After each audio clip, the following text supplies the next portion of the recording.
Hello and welcome to Learn with Ritu. If you're new here, please don't forget to subscribe. And if you are coming back to my channel, thank you so much for doing that. So are you ready to read with me? Today I'm here with a classic Christmas story. So are you ready? Let's enjoy reading. Story time, story time. The Polar Express, written and illustrated by Chris Van Allsburg.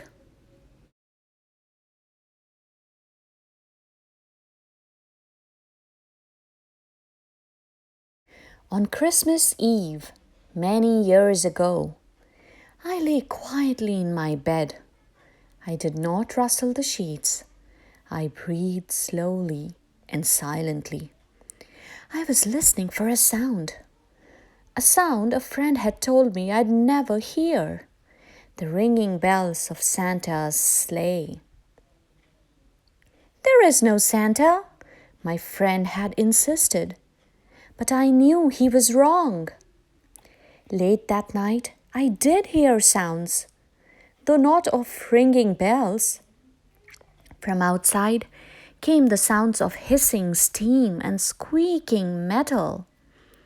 I looked through my window and saw a train standing perfectly still in front of my house.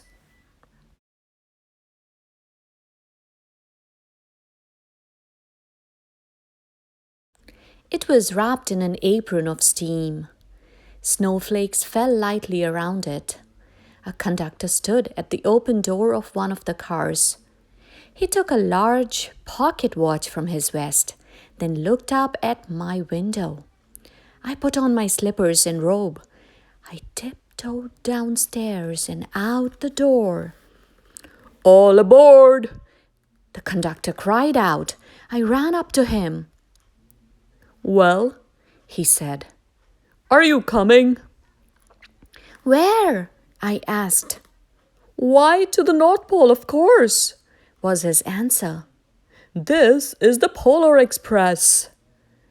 I took his outstretched hand and he pulled me aboard.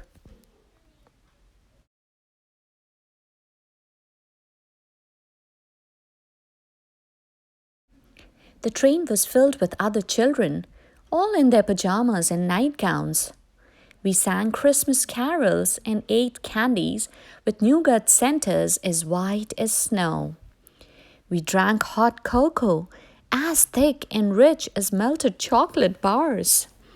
Outside, the lights of towns and villages flickered in the distance as the Polar Express raced northward.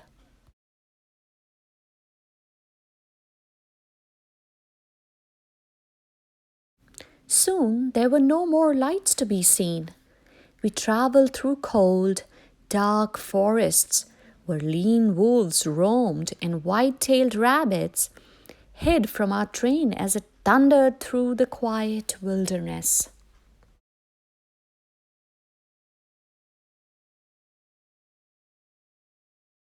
We climbed mountains so high it seemed as if we would scrape the moon. But the Polar Express never slowed down. Faster and faster we ran along, rolling over peaks and through valleys like a car on a roller coaster.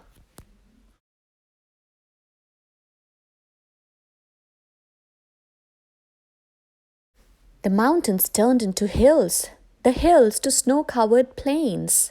We crossed a barren desert of ice, the great polar ice cap. Lights appeared in the distance. They looked like the lights of a strange ocean liner sailing on a frozen sea. "There," said the conductor, "is the North Pole."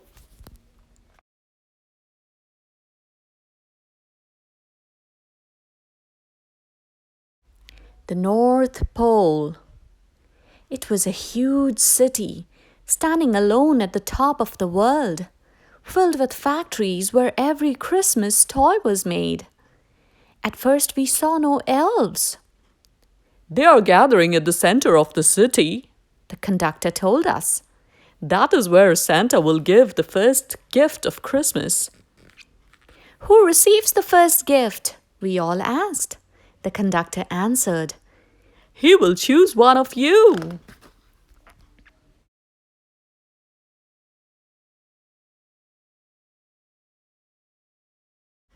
Look!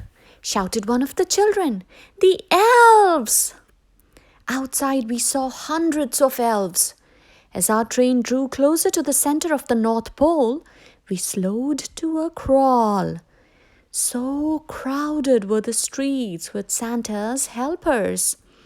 When the Polar Express could go no farther, we stopped and the conductor led us outside.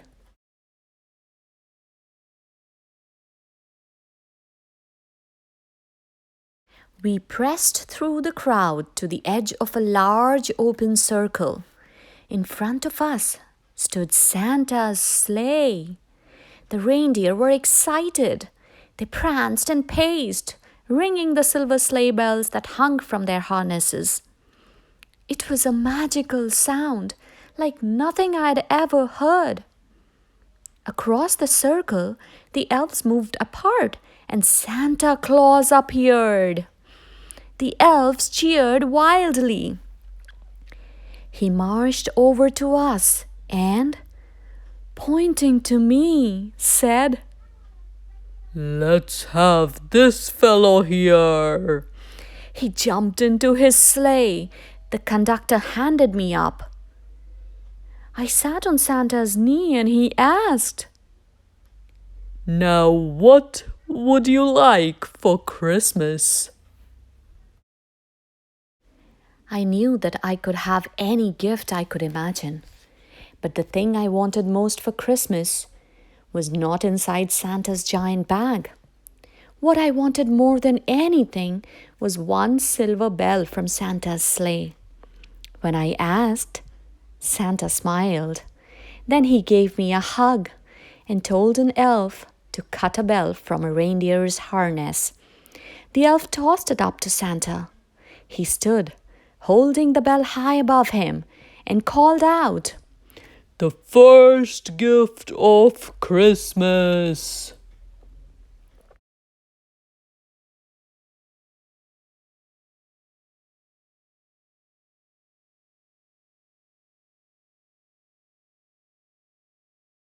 A clock struck midnight as the elves roared their approval.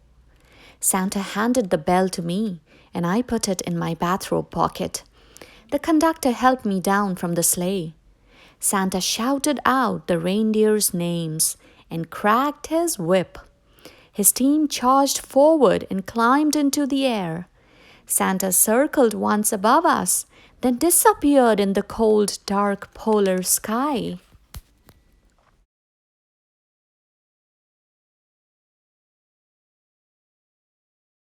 As soon as we were back inside the Polar Express, the other children asked to see the bell. I reached into my pocket, but the only thing I felt was a hole. I had lost the silver bell from Santa Claus's sleigh. Let's hurry outside and look for it, one of the children said. But the train gave a sudden lurch and started moving. We were on our way home.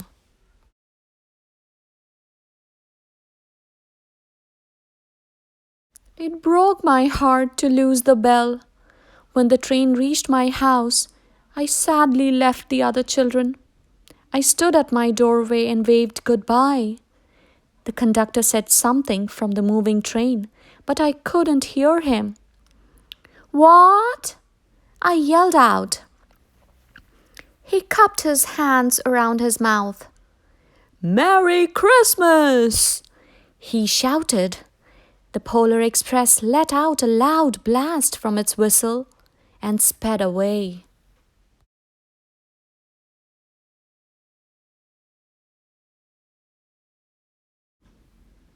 On Christmas morning, my little sister Sarah and I opened our presents.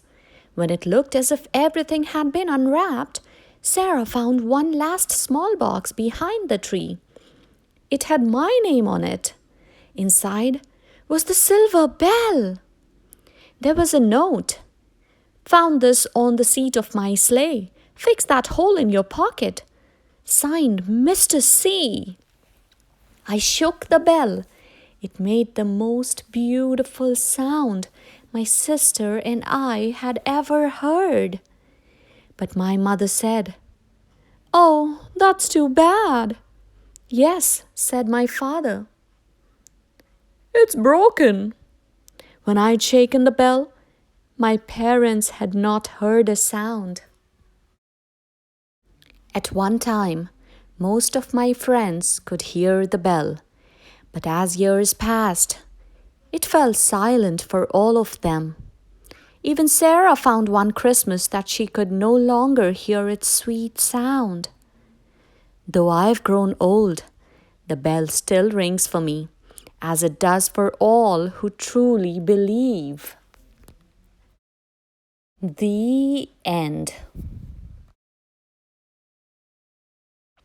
What a lovely story it was. I hope all of you enjoyed reading with me. And I hope and wish that you continue hearing the Christmas bell forever and ever. May this Christmas bring joy and prosperity to everyone's lives. On this note, this is Ritu signing off. I'll see you next time and thank you for watching. Bye-bye.